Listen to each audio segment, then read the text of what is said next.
Leslie L dual. सन 1962 की बात है।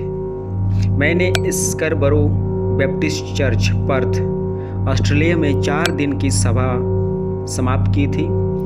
अचानक से परमेश्वर ने मेरे मन को बोझिल किया कि मैं शनिवार का पूरा दिन प्रार्थना और उपवास में व्यतीत करूं। मुझे स्कारबरो में बीच में एक एकांत स्थान मिला जहां मैं परमेश्वर के साथ एकांत में समय बिता सका।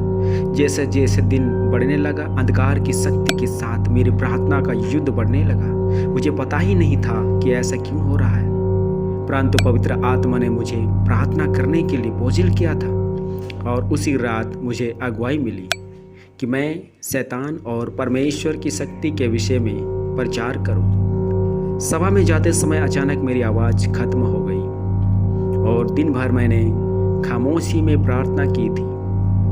जब मैं बोलने के लिए खड़ा हुआ तो मेरे होंठ तो हिल रहे थे, परंतु मेरी आवाज नहीं निकल रही थी। दर्शक चुप थे। उपदेश मंच पर मैं खड़ा था और पुलपिट पकड़कर अपनी पूरी शक्ति लगा रहा था। थोड़ी देर बाद मेरी आवाज वापस आने लगी, परंतु मुझे ऐसा लग रहा था कि मैं एक एक शब्द को आगे की ओर ढकेल रहा हूँ। वहाँ कोई आशीष और स्वतंत्रता नहीं थी।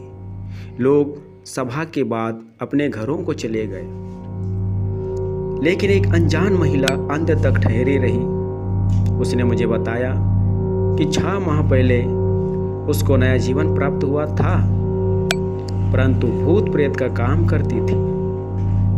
वह ऐसा महसूस करती थी कि दुष्ट आत्मा उसे नहीं छोड़ेगी।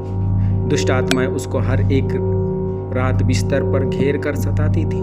मैंने महिला के साथ प्रार्थना की, प्रभु के नाम में जय प्राप्त की और फिर वह शैतान के सताव से बच गई।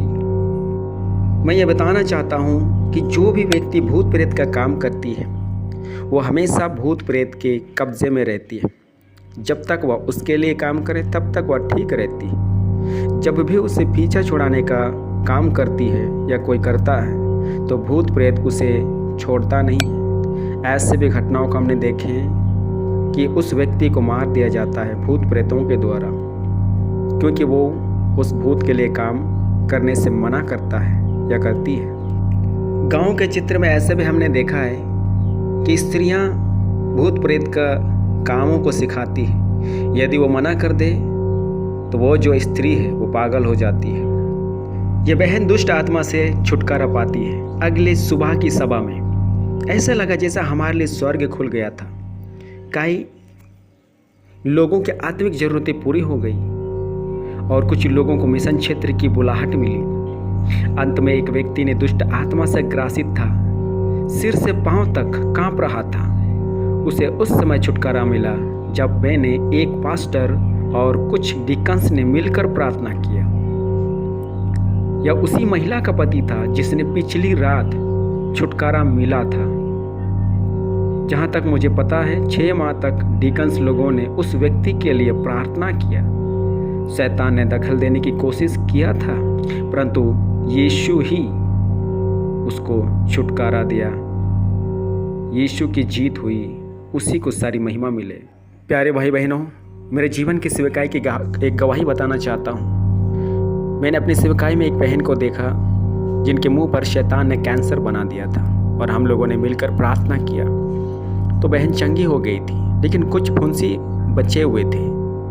तो लोगों ने कई तरह की बातें उनसे कही, क्योंकि ये देहात की बात है, गांव देहात की बात है। लोगों ने कहा ऐसे कैसे होगा, इसके लिए तो पूजा करना पड़ेगा, इसके लिए ऐसा करना पड़ेगा, वैसा करना पड़ेगा। तरह तरह की बुद्धि लोगों ने उस बहन को देने लगा और अंत में उस बहन के दिमाग इधर उधर डाइवर्ट होने लगा कि मैं क्या करूं क्या करूं। मैंने उनको कई बार समझाया कि देखो प्रभु में बने रहो, विश्वास में बने रहो, लेकिन ये बहन नहीं सुनी। एक दिन ऐसा हुआ कि उन लोगों ने एक भेड़ बलिदान कर दिया। एक ओझा आया और उस ओझा ने ये गारंटी दिया कि 7वें दिन में ही ये बहन जो है चंगी हो जाएगी। जैसे उन लोगों ने भेड़ का बलिदान किया, उसी दिन को शाम से ही दुष्ट आत्मा ने उस महिला पर ऐसा अटैक किया कि वो बिस्तर पर जा पड़ी और वो बहुत ही ज़्यादा सीरियस होने लगी। 7वां दिन होते होते चंगाई तो नहीं मिली, लेकिन उसका जान चला गया। इसीलिए वचन हमसे कहती है कि हम जीते हैं प्रभु के लिए, मरते हैं प्रभु के लिए। हमने अपना जीवन उसको दे दिया है। जीवन पुनरुत्थान वही है, उसी पर हम भरोसा रखें। छोटे से संदेश से आपको आशीष मिले।